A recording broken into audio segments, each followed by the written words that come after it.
It's a great pleasure to welcome Howard Nichols to talk to us about the mystery of the Mary Celeste. Howard has had a very distinguished career. He started off as a paramedic, and you wouldn't have thought that a paramedic would be able to influence so many different things.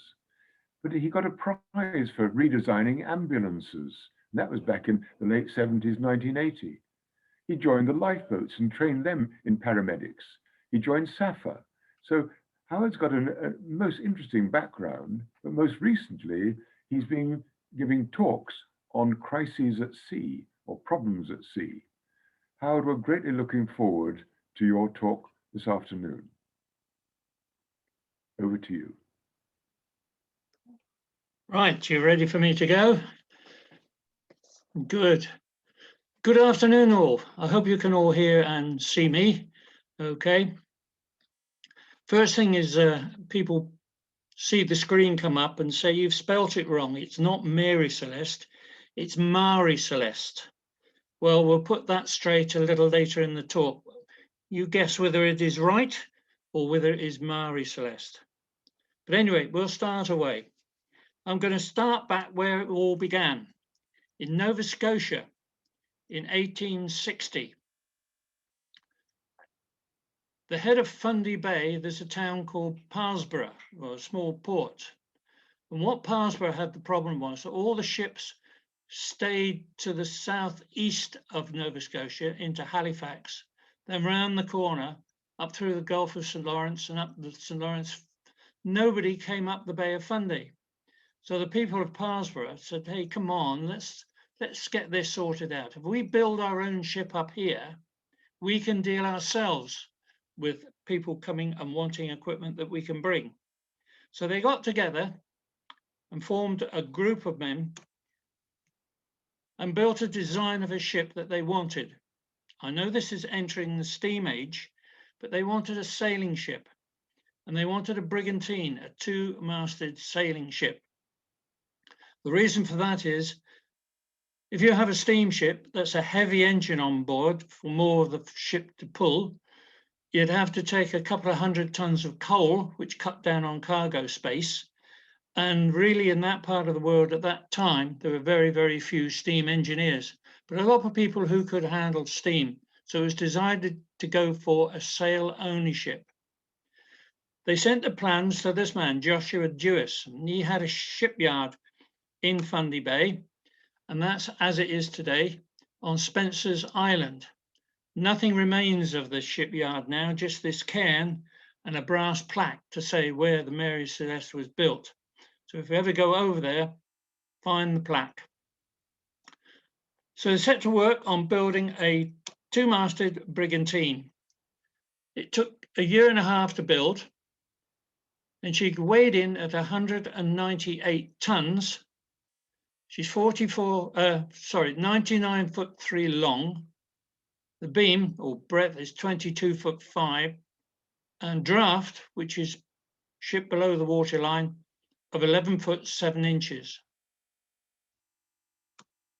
She was launched in May 1861, and she was named the same year, but not as the Mary Celeste.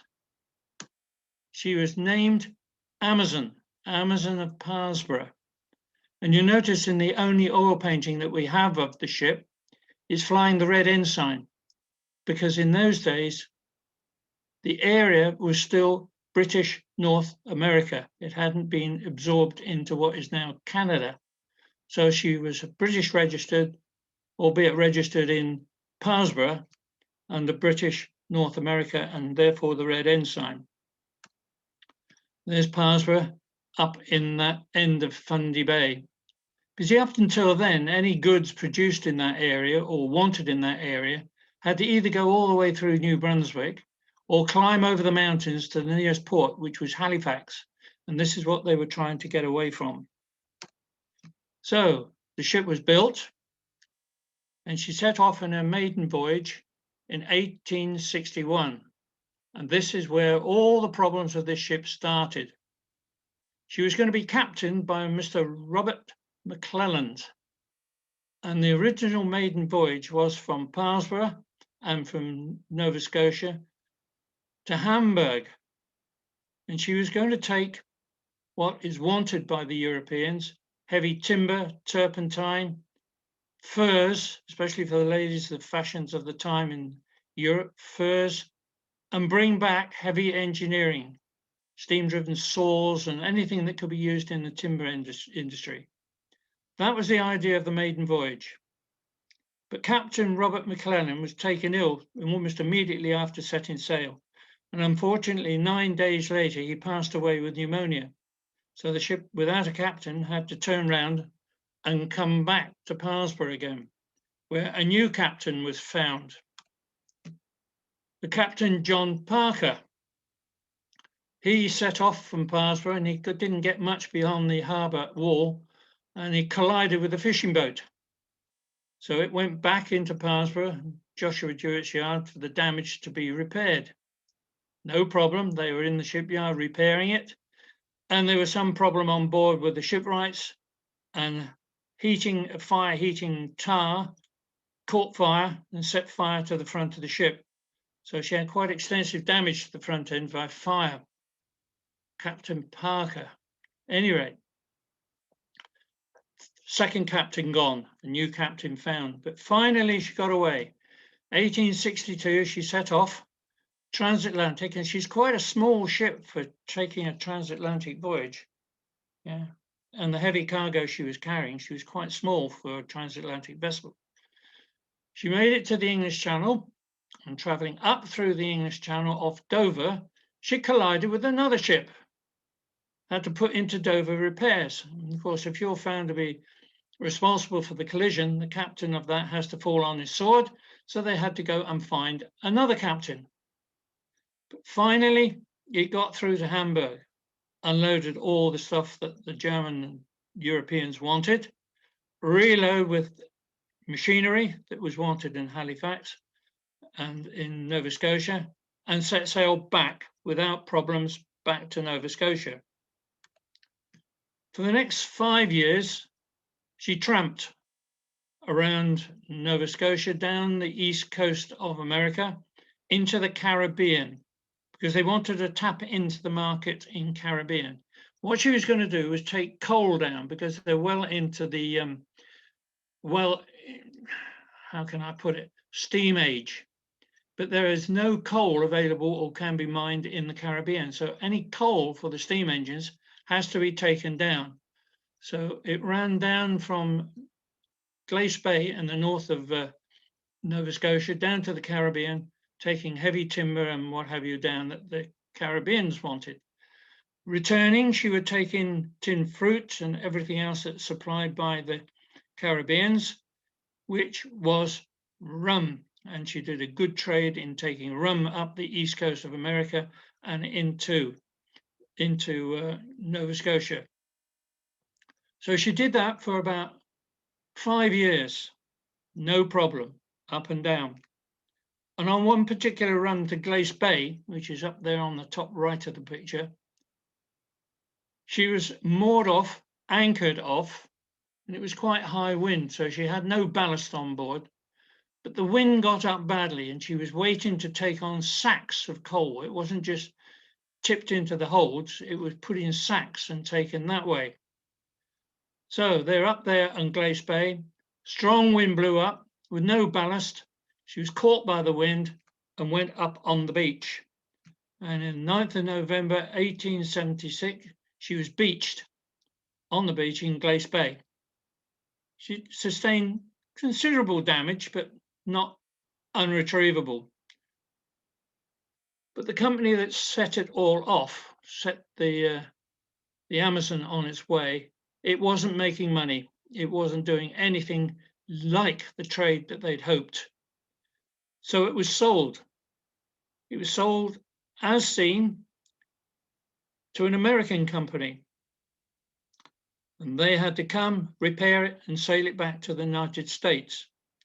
So it was sold as seen for $1,750 US.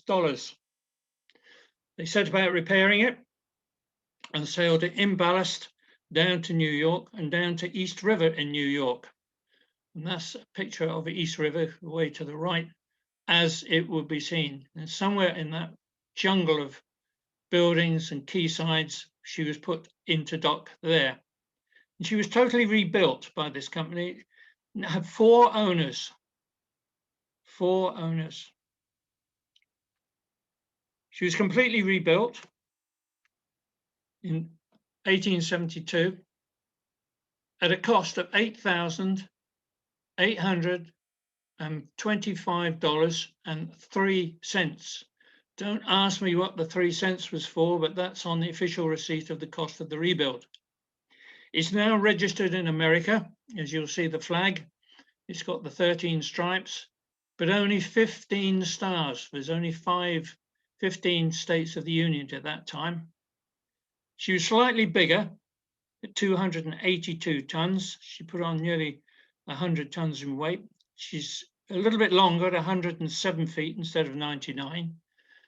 Her beam is 26 feet 6, and the draft is quite a bit deeper, 16 feet 2. And this company renamed the ship the Mary Celeste, not the Mary, the Mary Celeste. This is a sort of a computer generated picture of what she would look like. Black hull, mostly tarred, a white go faster stripe down the side, and very, very heavy canvas sails, which were almost impossible to manhandle in the rain and when they're soaking wet. They selected a captain because what she was going to work was New York to Genoa in Italy. She was going to work the wine trade. She was going to take down what the Americans would export to producing wine and bring back wine back for New York and the eastern states of America. That was her plan. That's what she was built and rebuilt to do. One of the 4 owners was this man, Captain Benjamin Spooner Briggs. What a lovely name is it, Spooner. I don't know of anybody who has a Christian name called Spooner. Captain Benjamin Spooner Briggs. He was 37 years of age and a very experienced sea captain. He wanted to do the maiden voyage of this ship, and being part owner, he was immediately selected to take her across to Genoa. He selected his crew, and his first mate he chose Albert Richardson. Albert was a great friend of his, and they worked together on many occasions, and he came in as first mate or second captain, if you like. And that's where it all started, on the East River. Contemporary picture of the East River of New York. Now, this is where some of the conspiracy theories begin, because the night before Briggs was due to sail to Genoa, he had a meeting on the 4th of November, 1872, and he had a meeting with this other man, Captain David Reed Morehouse, and he will become important in our story a little bit later on. He was a captain of another ship, a much bigger ship called the De Gracia, and he too was doing a transatlantic, and he was going into Gibraltar, not going on through to Genoa. What was said at that meeting, and in fact there was a dinner party at Briggs's home, they all met together with the 2 families, and at the end of the evening the 2 men went off into another room to discuss the upcoming voyage. And this is where some of the conspiracy theories come in. I'll explain those as we go along. Mary Celeste was being loaded. Her cargo was 1,701 barrels of naturated alcohol, wanted in the wine trade. What they do with it, I have no idea. But 1,701 barrels of pure commercial alcohol, a heavy cargo. And that alone was valued at $35,000, which is worth more than the ship itself. So that was being loaded, and the next morning it's to sail. And this is the manifest of the crew that was on board, and you'll see at the top, Mary Celeste, Captain Benjamin Spooner Briggs. Albert Richardson is the main leader of the rest of the crew. He was the first officer, if you like to call them that now. And the rest of the crew were made up of mostly German, 4 German, and the rest were Americans. All well trusted, all known to Spooner Briggs, and all very much trusted. So that's the list of the crew that were sailing that night. She sailed on the 5th of November, 1872, but it was quite bad weather. It was quite a windy, it was wet, it was raining quite hard, and the ship was rolling and pitching in quite high seas, but not breaking seas. It was just the most uncomfortable ride you could possibly. He also took 2 people with him. He took his wife, Sarah Briggs, on the right, and his daughter, Sophia Briggs, aged 2. Yeah. He did have a son, but he left the son in the capable hands of Sarah Briggs's father to continue his schooling in New York. But he took with him his wife, who did most of the cooking, I think, on board, and Sophia. And they set off. But the problem was that weather, he had to put to for 2 or 3 days because it wasn't safe to go out into the open ocean with the heavy seas that were rolling the ship about quite badly. So they put in the shelter of New York, Sandy Hook, for about 5, 6, well, up to 10 days before they decided that the weather had dropped far enough that they could set off. De Gracia sailed on the 15th of November. She sailed nearly 10 days later. She sailed on the 15th of November, 1872, heading for Gibraltar. So they were virtually following the same route, both ships. De Gracia is the blue line. She's much faster and much bigger. So she was going north of the Azores, which I've ringed there, into Gibraltar. Briggs, on the other hand, was quite a bit slower, and he put in to go into the Azores should he need fresh water or other supplies, and then would continue on through Gibraltar into the Mediterranean. That was the plan, at any rate. By the time they reached the Azores, it had been pretty awful weather, pouring with rain virtually every day, big, heavy, rolling seas that were, if anybody been in seas like that for days on end, they know what I mean. They covered the route from New York, 2,400 miles, into Santa Maria Island. Portugal was still 930 miles away. That's Santa Maria Island. From satellite and modern picture, it looks like Australia, doesn't it? And they arrived there in November the 25th, 1872, Santa Maria. And it was this point in the Bay of San Lorenzo, they dropped sail, not completely, they weren't at anchor, they had enough sail up to keep steerage going, and it wasn't any necessary to go ashore, but they came around the northeast of the island just to give everybody a bit of a break from the rolling seas. Yeah, Santa Maria. And it's at this point, everybody on board on November the 25th disappeared. I put the long and lat there just in case we have some nautical people. That's where she disappeared. We do not know what happened to her after that period of time, but we can make a good guess, and I'll go through these guesses in a few minutes' time. But that's where all the people on board disappeared. The ship sailed on her own, devoid of anybody. She sailed on for another 9 days, from November the 25th until December the 4th, with nobody on board. And you can see with her position, she's crossed the blue line. And sure enough, it was spotted. And it was spotted on the 4th of December at 1 o'clock in the afternoon. Now, which ship spotted it? Was, of course, Captain Morehouse and de Gracia. And this is where the conspiracy theories come in again. What was he doing there and why? They looked at the ship, this Mary Celeste, and realized nobody was aboard. The sails were a bit tattered and torn. It was pretty obvious for anybody at sea there was nobody at the wheel because the ship was yawing about and completely out of control. So they watched it for a couple of hours before anybody decided to go, just in case. They were going to board it. They wanted to know there was nobody aboard because what were they worried about was piracy. And the other thing they were worried about was plague, because it had been abandoned through the causes of people on board suffering the plague. So they watched it for 2 or 3 hours. Saw no sign of life whatsoever.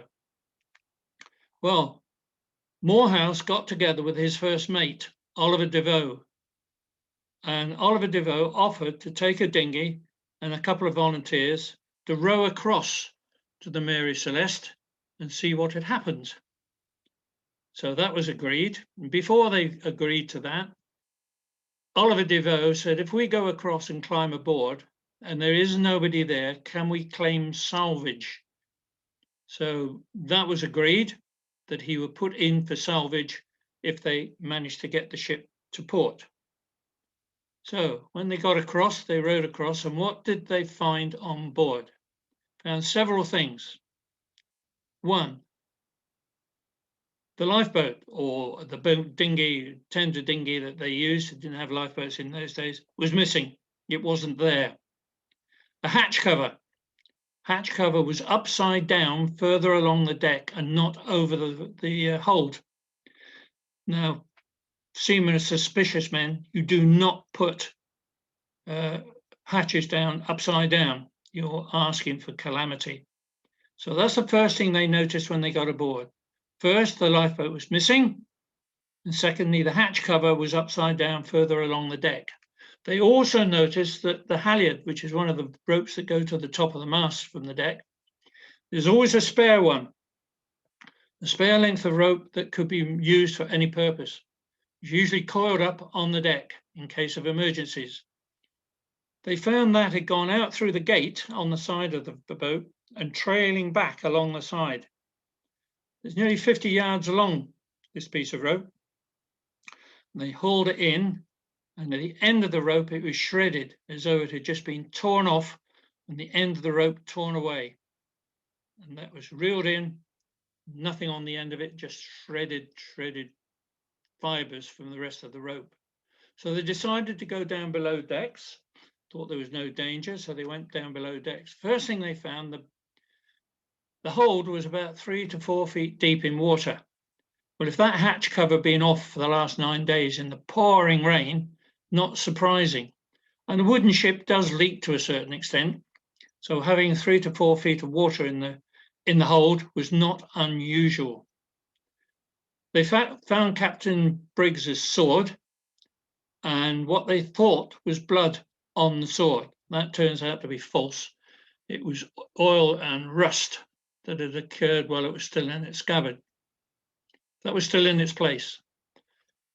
What was missing was the sextant and the chronometer. Now, you need 3 things to navigate at sea. 1 is a sextant, that was missing. 2 is a chronometer, and that was missing. And a compass. Well, Briggs always carried a compass, a pocket compass about him. So if you have those 3 things, you can navigate, no problem. They also found like these chisels for caulking, which rams the tar soap rope into the gaps between the planks. And that was scattered around the deck, so they presumed they had been using those at some time on the voyage. Everything below decks was quite in order. They found that the stove, because it was on a stone base because of fire, that had moved, but that could well have moved in the rolling of the ship. And the water barrel, that too had moved, again, created by the rolling of the... Everything else was in order, but there was no sign of the crew, no sign of Briggs's wife or child. The ship was completely abandoned and deserted. So they asked if we could do salvage. They can find no reason for the crew missing. So it was agreed they would sail it in convoy with the Grathia onto Gibraltar. They arrived in Gibraltar, immediately went to the authorities there. And this is the only known photograph of the Mary Celeste. That's it. There is no other. I can find no other anywhere. And that's the only photograph I can find of the Mary Celeste. So what happened was they decided to repair the sails. So she put into dock in Gibraltar. The sails were repaired. There was no other damage. A new crew was found, and it sailed on to Genoa with the cargo on board. When it got to Genoa, they found that there were 9 barrels empty. 9 barrels empty. Some of them were cracked. Of course, rolling about in the sea, barrels had come into collision with one another, and obviously it had cracked and leaked. Now, in the log, Briggs had written that there were bad fumes coming up from below decks. And we can think that these fumes were created by the cracked barrels leaking the alcohol. And while it was in dock, fumes got quite bad. When it was in the open sea with the wind going across the deck, these fumes were taken away. So 9 barrels empty. And of course, if you know the Scottish whisky trade, that some barrels are sort of leaky and known as the Angel's Share whisky days. But it sailed on to Genoa, undid the cargo. That was all landed as per the charter. And she sailed off back to the States with a new crew and new sails. When she got back to New York, there was a bit of a problem. The father of one of the crewmen on board climbed into the riggings, fell from the riggings, and was killed in the process. So another tragedy that befell the ship. Now let's go forward to May 1873, go on into the next year. Sailing off the north coast of Spain at a place called Playa de Salencia, which is near what is now known as Santander, fishing boats found 2 rafts tied together. And on these rafts were badly decomposed bodies of 5 men.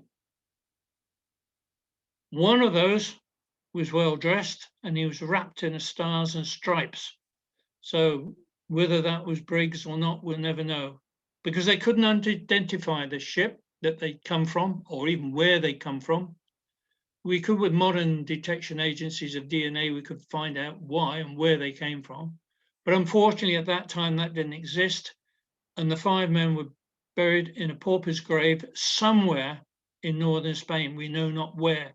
If we can find them, we can probably seal up another chapter of the story, but they weren't there. This was in the spring, 5 months after the Mary Celeste disappeared. Right, there now has to be an inquiry, and an inquiry panel was formed as to find out what had actually happened to it. And this is a completely different story. So explanations. First explanation was piracy. Well, the deep sea pirates like Blackbeard and all these people, they'd been got rid of from the seas 150 years before. So there was no deep sea pirates around. There were pirates, they were called the Corsairs, the Barbary pirates that raided the coast of North Africa and the Spanish coast along that area. Now, these pirates were not after gold or treasure, they were after slaves, white Christian slaves. And they would come ashore, take people into captivity, sell them around to the Middle East, where they fetched a very high price as white Christian slaves. But they would not go out that far, 900 miles out into the Atlantic. So that idea was dropped quite quickly. Suspicion obviously fell on the crew of the Grathia. But why? Nobody knows why. They have the logbook from Mary Celeste and shows the dates and the time she went missing, which was nowhere near the route of the de Grathia. But Why had de Gracia suddenly found the ship in the middle of the Atlantic? So suspicion fell upon the crew of the de Gracia, and that theory still holds today. The de Gracia put in for salvage. They didn't make very money out of it because most of the cargo had been continued and delivered, so it wasn't the point of robbing the ship. So nobody quite knows if it was the de Gracia, what their motive was. And in any case, most of the crew knew Briggs, and especially Captain Morehouse. It was wrecked for insurance fraud. Well, a ship was not wrecked. Mind you, it could have been wrecked. There's a very valuable cargo on. We said, how many? $35,000. If a captain has deliberately wrecked his ship to claim insurance money, deliberately wrecked it, had to be proven. If he's done that, it's been proven in a court of law, he faces capital punishment. Capital punishment. Well, there was no deliberate wrecking, it was just abandoned. So that theory does not hold either. De Gracia got a small amount, $1,400. That's all they got for the rescuing the ship and the salvage. Weather came into the account. A tsunami. Well, you can pass over a tsunami at sea and you don't notice it. It goes so quickly under the ship. There's no wave or nothing. All the waves attack when it's on a shallow beach. Storms. Well, it hadn't been heavy storms. It had been an awful crossing. I've been in crossings like that with these breakers, or not even breakers, rollers, shall I put them, up to a mile and a half apart and up to 40, 50 feet high. She'd sailed through that, but it wasn't classed as a storm. So it was in one piece, the ship, so we can put that. Water spouts. Yeah, water spouts do a bit of damage if they cross. One, it was the wrong time of the year, and there was no sign of it being hit by a water spout. Seaquake, in other words, that's a volcanic movement close to where the ship was. So the Azores being a volcanic island, it was checked back to see whether there was any volcanic activity, any seismic activity around about the time that Mary Celeste was there. None were found. So that was discarded as a theory. There was no seaquake, so there was no volcanic activity at that time. So that can be discounted. Mutiny. Well, mutiny, they'd still have the ship and they still have the value according to the value of the cargo. So no, they were all well known, they were all respected seamen. That didn't happen. Drunkenness. Well, as we know, they can't drink the stuff that's on board. They can't drink the cargo. It's lethal stuff. It really will kill you if you try and drink that stuff. And at least it makes you go blind. Briggs wasn't a teetotaler, but he kept a very strict alcohol. They could have wine with a meal. This wine was contaminant free. They'd have wine with a meal at the end of the day, and that's all. So there was no sign of empty bottles or anything else on board. Ergotism. Ergotism is responsible by flour, rye flour. If this flour becomes contaminated in any way by salt water or sea or anything else, and you cook with this, you get this condition called ergotism, which is almost the same as LSD. It's a hallucinogen, very severe hallucinogen, even to be fatal. Well, the crew had ate this flour on the way back to, on the way to Gibraltar with no problem at all. So we can discount that theory. UFOs, well, that came up in the 1950s and 1960s when everybody saw flying saucers in the sky and put it down. No. The Bermuda Triangle comes into the story, but the Bermuda Triangle is 1,000 miles away. There's nowhere this air. Sea monsters, well, I've been at sea for a good few years. I've never seen a sea monster. I've seen big fish and I've seen whales, but I've never seen sea monsters. So that was discounted. So we've got to come back to the fumes. what they could smell coming up through the hatch and up through. Now, as we said, 9 barrels were found empty, with it being crashed and bashed around in the big rollers. And what we think the crew happened to smell was the fumes off of this commercial alcohol coming up. Now, if you look at the time, 8 o'clock in the morning, we think the ship was abandoned. It's a December morning, so it's just getting light. If the fumes are coming up through the hatch and across the deck,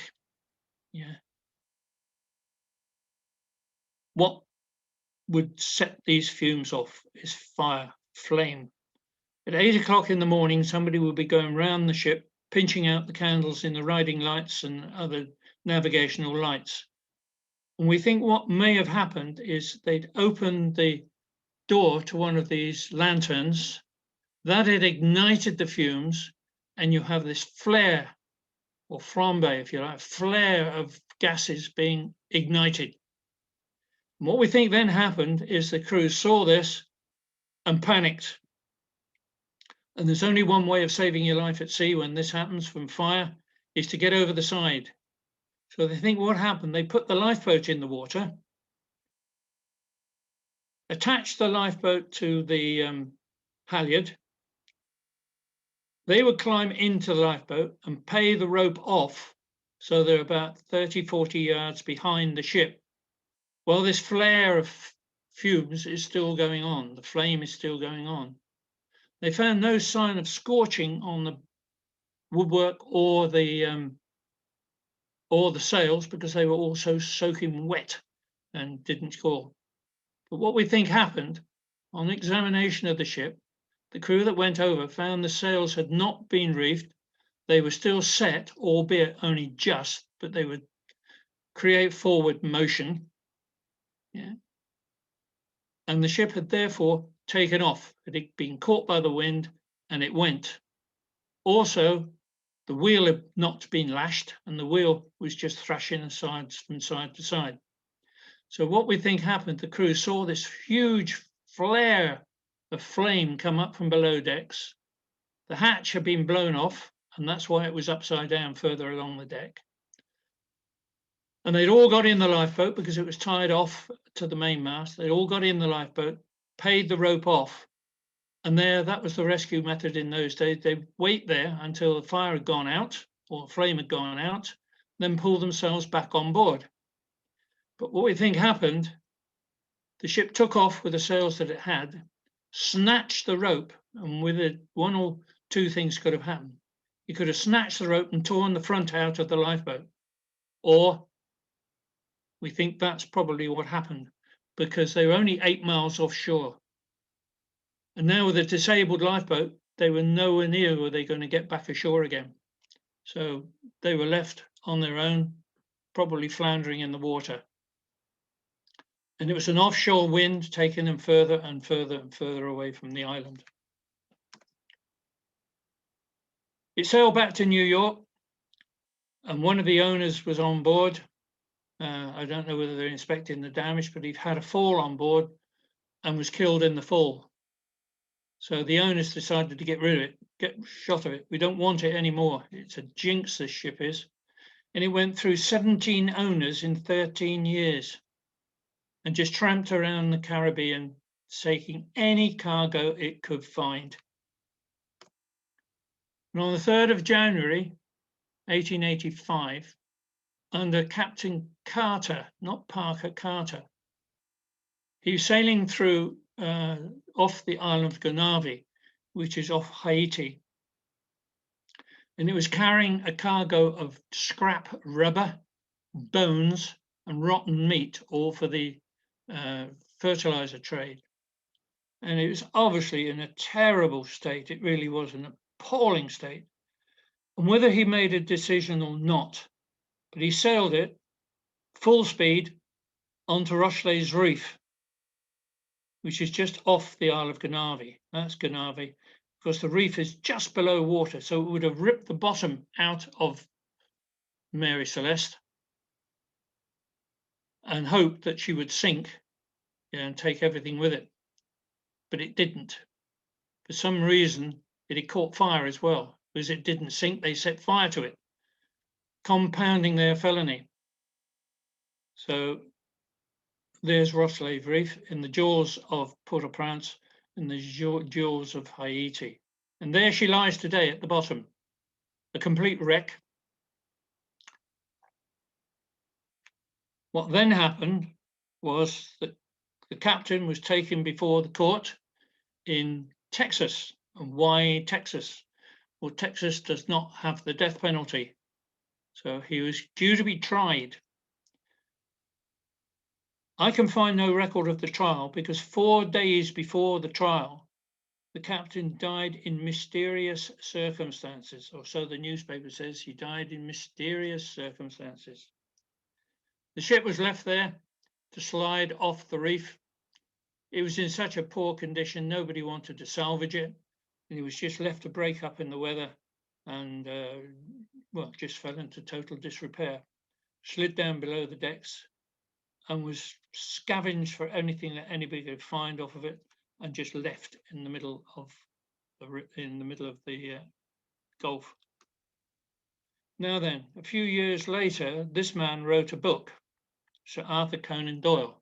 It was before he was Sir, and he wrote a book called J. Habcook Jeffson's Statement. And because he couldn't use the word Mary Celeste, he virtually spun a story around the same thing as the Mary Celeste, but he called it the Mary Celeste. So that's where Mary Celeste comes from. It's a book by Sir Arthur Conan Doyle, the captain of the Pole Star, and other stories. And one of the short stories is J. Habcook Jeffson's Statement. And that's where the Mary comes from. Just a couple of years ago, we're almost at the end of our story now, just a couple of years ago, somebody contacted this man, Clive Cussler. Now, he writes novels, seagoing novels, about sea rescues, sea mysteries. And he writes about an organization called NUMA, an Underwater Research Association or something. And he has a company called NUMA himself, and he searches for wrecks. Yeah. And he's found a lot of the American Civil War ironclads and things like this. And somebody suggested him, why don't you try and find the Mary Celeste? So he said, that's a good idea. So he sent some of his ships down. And of course, between now and the 2001, most of the wood had rotted away and there were just a few remains. But what you could see in the reef is a great gouge mark where a ship had obviously hit the reef and then come back out of the reef, found various metal things, shoes and things that were not eaten by marine animals. So he declared that the 9th of August 2001, he had found the wreckage of the Mary Celeste. It was entered in the Register of Wrecks and was agreed that this was the last resting place of the Mary Celeste. And it entered the register in 2009, but do mysteries still remain? And I'll leave this story there. You can wonder or not whether or not my story is correct. But if you go through a bit of research, you'll find that nearly always they come back to this fire and fumes on board. So I'll leave the story there. That's my information if you want to know. And I'll hand you over to your man who is going to take your questions. If you can hear me, Hamish, it's all yours. Thank you very much, Howard. I've stuck to time, exactly. What an interesting story. Let me just ask a first question. Yes. Has anyone done tests on these fumes to replicate the sort of... Yes, it's all been done. It's all been completely done. They've even built models of the Mary Celeste and the layout of the hold and put fumes in it and then set fire to it. And it had virtually the same effect on these models as they think it would have had on the ship. So yes, all those tests have been done.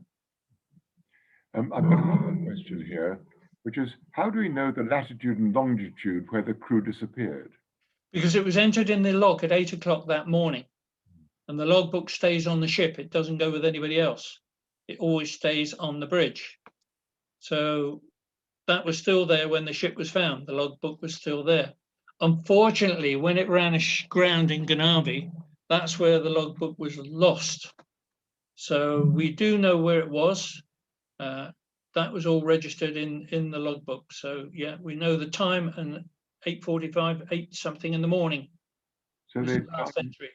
so they had time to fill in the log before they abandoned ship, as it were. Well, he'll be doing that first job in the morning. Yeah. Yes. Yeah. But of course, when it all happened, it happened in such a flash. He Yeah. didn't have time to enter that into the logbook. They just wanted to save their lives and get the hell off the ship. Yes, it's a very plausible story, isn't it? A very plausible explanation. Yeah, it's the only one I've got. I've been looking at this for a good few years now, 10, 12 years, and everybody seems to agree that was what happened. Now, you mentioned that a raft was found with bodies on it. Yeah. But there was no raft involved in the Mary Celeste, was there? No, but what we think happened, that when it snatched the lifeboat broke up, and they've got bits of wood from the lifeboat to sort of lash together to form two rafts, which were then tied together.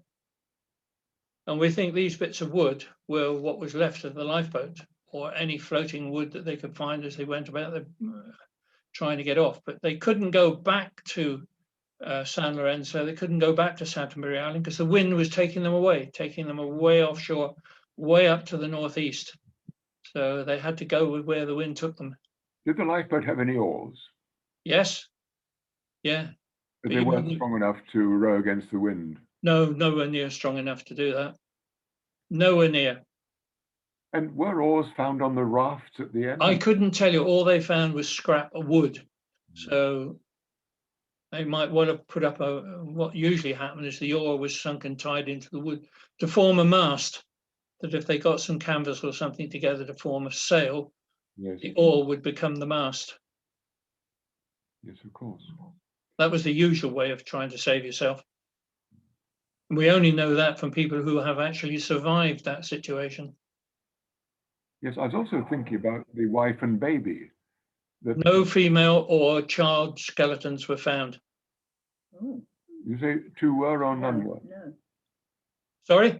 You say skeletons were found or weren't found?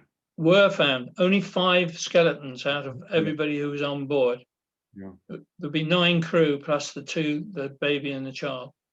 So they think that one of those that survived, wrapped in the stars and stripes and wrapped in better clothing, might well have been Spooner Briggs.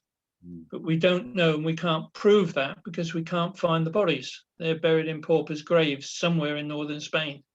If we can find those bodies and it can be proven, we can check DNA for the existing family, even today. Well, that's your next project, I guess. I think that's too late and too far now. Too late and too far. Howard, there are no more questions. Oh, you surprised me. Well, I'm not surprised because, in fact, you've given us a very convincing account. And what bad luck it was sailing on that ship. My goodness. Yeah. All the captains. It was jinxed from the word go, wasn't it? It certainly was. So, loss of the first captain with pneumonia, loss of the second captain by collision, loss of the third captain by collision off Dover, and Briggs missing, and all the crew missing. And then after it was discovered, more captains and more owners. Yes, all those owners. They took it on board, but some of them only held it for a few months just to do one transit or one sort of operation, and then got rid of it. So it had a jinx about it, didn't it? It did. Had a jinx about it. It can be jinxed. I think this one was jinxed. Yes. Let me finish by thanking you most warmly from all of us watching for this most interesting and entertaining account of the mystery, and I think you helped us solve it. Well, I don't know whether I've solved it, but I put together what I can find independently of what comes up in various books and various magazines and what have you. But I think it's pretty well accurate as to what happened. It's certainly plausible. Yes, very plausible. And the only plausible excuse that we can find of the crew trying to save their lives from fire, and which the fire didn't take hold because it was so wet. Yes. But by that time, they couldn't get back aboard. The ship had sailed out of sight. Howard, there is a question just come up. Yep. Was the Conan Doyle book based on fact or a complete work of fiction? It's a complete work of fiction. But obviously, he got the story almost correct. And he'd written it around this J. Habakkuk Jefferson. And that's why he called the short story. It's only a short story. J. Habakkuk Jefferson's Statement. And that book is still available as Captain of the Pole Star. And you can still read the book now. I think several libraries still hold it. But, Howard, I don't think he could use the name Mary Celeste. He had to change the name. That's why he called it the Mary Celeste. That's where the Mary came from. Howard, thank you very much for entertaining us this afternoon. My pleasure. With such an excellent talk. Thank you. Best wishes, and we'll look forward to another talk in 2 years' time, perhaps. Even if not before. Anyway. Goodbye. Bye.